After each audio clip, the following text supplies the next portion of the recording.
finally, sa araw na to, matutupad nga isa sa mga pangarap ko. Matagal na nga nasa bucket list ko. Nasa Japan pa nga lang ako, abay naiinggit talaga ako sa mga taong pumupunta nga dito. At sabi ko nga sa sarili ko, kapag ako'y umuwi ng Pilipinas, abay kailangan ko nga rin siyang puntahan. Kasi ba naman, yung mga malalayong probinsya nakakapunta nga dito, ako pa kayang medyo malapit?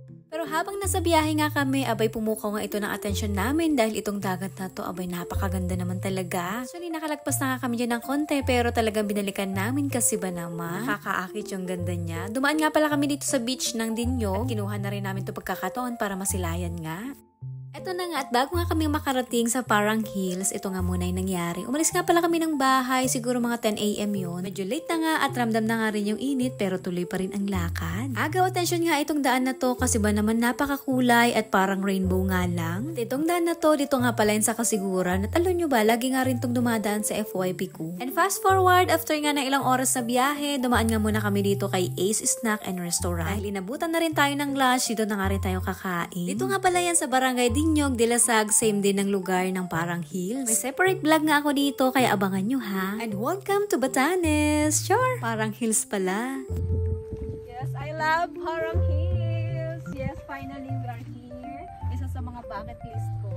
Papuntahan itong Parang Hills. Overlooking siya. Tignan nyo, ang ganda. Medyo cloudy pero in personal, yes, is grabe. Ang ganda niya. Ayan mapapansin nyo. And i-share ko lang, isang napapansin ko talaga sa mga nag-upload din, sa mga nakikita ko, yung kulay ng lupa. Kung makikita nyo is red. And parang ano siya, parang sa Uganda, sa part ng Africa. Ganito yung kulay ng lupa nila. Ayun oh. Ayan, kung mapapansin nyo kulay pula. Pero dito, kitang-kita mo talaga sa lugar na to yung kaparangan. Kaya siya tinawag na Parang Hills. Kasi ayan o, kaparangan talaga siya na ganyan. And overlooking naman yung ano, yung dagat. Ayan o. Ang ganda, perfect. Natupad na yung isang bucket list natin.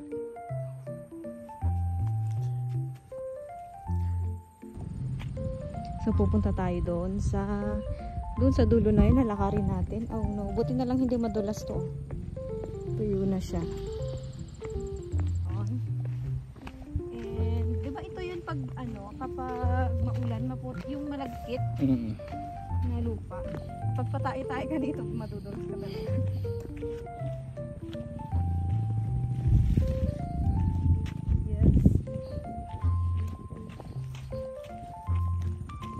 Mabait din ng mga turistang napunta dito ay. Rolling.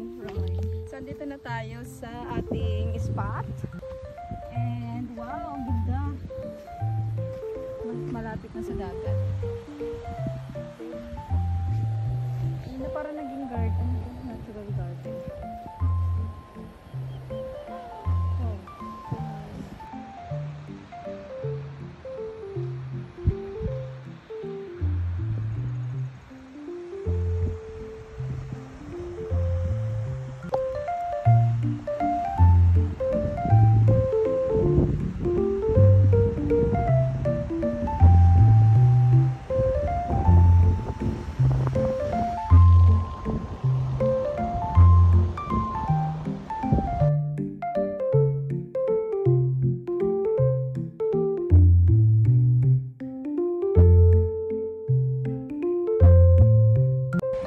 Wow, in fairness ha, ang ganda ng signal dito. Yes. Kaya pwedeng-pwede yung data nyo po. Pwede kayo mag-live kasi nga maganda yung ano, yung signal. Overlooking.